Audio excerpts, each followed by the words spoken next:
n'importe quoi, du moment que tu viens à Jésus, il oublie tout ça et tu deviens pur et sans tache. Et ça, le diable n'entend pas cela de son oreille. Parce qu'il se dit que lui, il a péché une seule fois. Il a été précipité avec les anges déchus. Et nous, Dieu nous donne encore cette occasion. Parce que Dieu nous a créés de peu inférieurs à lui. Donc le diable est jaloux de nous. Mais la grâce, c'est pendant que nous sommes encore sur cette terre. Quand tu es mort, c'est la fin. Et c'est pour ça que l'évangile de purgatoire, de ceux qui vont payer des messes de requiem et tout, ils n'ont rien compris.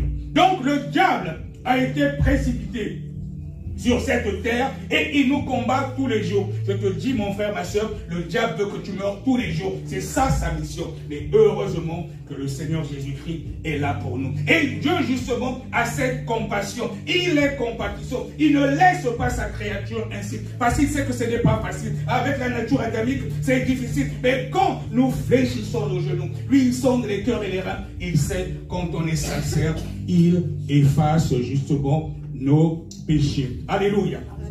Et donc, je disais qu'en hébreu, miséricorde signifie racham, avoir compassion, être compatissant. Et si nous partons maintenant dans le grec ancien, parce que le Nouveau Testament était écrit justement en grec, miséricorde c'est éléos. Éléos, et cela est utilisé 26 fois dans la Bible. Miséricorde, en grec, c'est éléos. Le Nouveau Testament a été écrit en grec, et ce terme est utilisé 26 fois dans la Bible. Et c'est quoi éléos?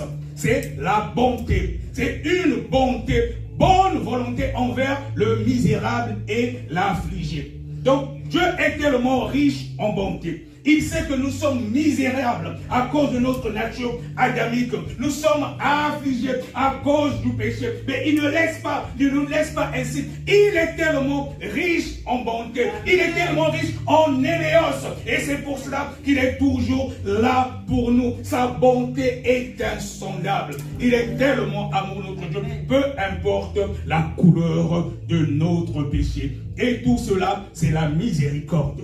On va toujours continuer. Miséricorde. En latin maintenant, pour comprendre un peu le sens de miséricorde. En latin, miséricorde. Donc, il y a miserie. Miserie en latin égale les pauvres. Maintenant, le corps, c'est cœur. Donc, misérie, les pauvres, et corps, le cœur. Donc, avoir le cœur qui bat pour les pauvres. C'est cela la miséricorde. Avoir le cœur qui bat pour les pauvres. Ou encore la compassion pour toute forme de souffrance. C'est cela la miséricorde. Avoir le cœur qui bat pour les pauvres. Avoir la compassion pour toute forme de souffrance. C'est cela la miséricorde de Dieu. Et il nous demande d'être comme lui. Parce que le Seigneur Jésus-Christ, comme il vient habiter en nous, il veut que nous soyons aussi miséricordieux. Que nous ayons la miséricorde. Et c'est pour ça qu'il est dit, heureux les miséricordieux, car ils obtiendront miséricorde. Quand nous recevons Christ, nous recevons aussi la nature de Christ Jésus.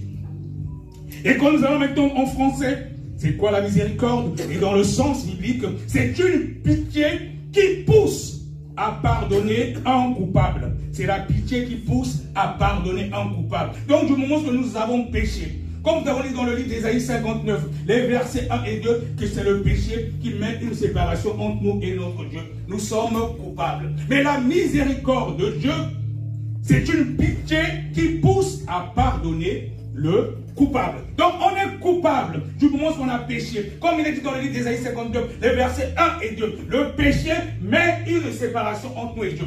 Du moment où tu es dans le péché, toi-même, tu as choisi le camp du diable. Mais Dieu, par sa miséricorde, Dieu, par sa miséricorde, il a la pitié justement pour te pardonner. Il oublie même ce que tu avais fait. Il oublie que tu étais un voleur. Il oublie que tu étais un sorcier. Il oublie que tu étais même un homosexuel, une prostituée. Il oublie tout cela. C'est cela justement la miséricorde. Il est tellement riche en bonté. Donc, il efface tout cela. Il a compassion. Il a la pitié. Et c'est cela justement la miséricorde de Dieu.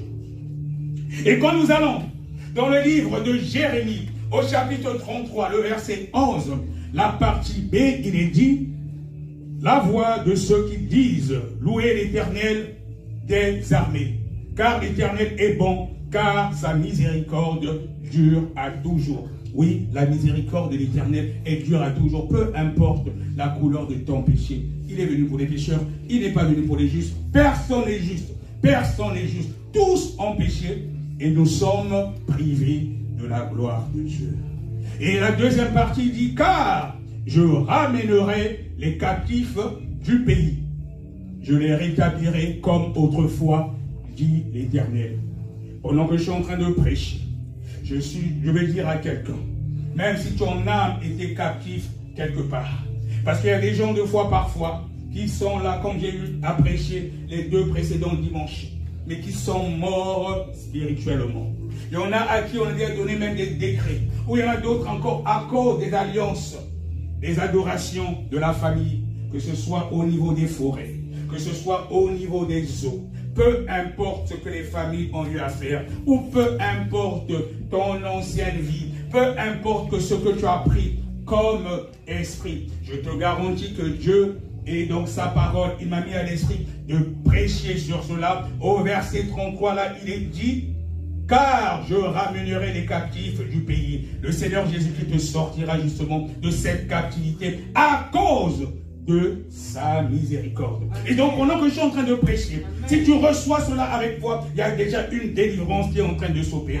Parce que Dieu est dans sa parole. Deux fois, parfois, on a besoin d'entendre des prophéties. Oh, prophète, on a dit quoi? On a dit quoi? On a dit quoi? Mais les gens oublient que la prophétie, déjà la Bible, c'est la prophétie. La véritable prophétie, c'est la Bible. Tu n'as pas toujours besoin d'aller voir des gens. On m'a dit quoi? C'est pour ça que les gens se font escroquer par des voyants, des charlatans. Avant qu'ils te disent quelque chose, ils te disent de payer. C'est du n'importe quoi. Du moment que tu as reçu le Seigneur Jésus-Christ comme ton Seigneur et ton Sauveur, je te garantis que tu es aussi prophète. Tu es aussi prophète du moment et ce que tu déclares et tu décrètes quand tu marches dans la sanctification, c'est ce qui se passe. Ce que tu déclares et tu décrètes quand tu marches dans la sanctification. Parce que c'est le Seigneur Jésus-Christ qui vient habiter en toi. Ce n'est plus toi. Mais ton problème, c'est que tu doutes. Tu n'as pas confiance en ce que tu dis. Tu n'as pas confiance que c'est le Seigneur Jésus-Christ lui-même qui vit en toi. C'est pour cela que tu ne vois pas la gloire de Dieu dans sa vie. Je te garantis pendant que je suis en train de prêcher, tu reçois cela avec foi, ta délivrance est déjà en train de s'opérer. Parce que c'est Dieu qui délivre. Ce n'est pas une personne. Ce n'est pas une personne qui délivre, c'est Dieu lui-même qui délivre ses enfants. Même quand un homme de Dieu ou une servante de Dieu prie pour toi, Dieu l'utilise tout simplement, mais c'est Dieu qui délivre. Mais il délivre aussi selon la dimension de ta foi. En gros, comme je dis souvent, c'est toi-même qui produis ta délivrance. C'est toi-même qui produis ta délivrance.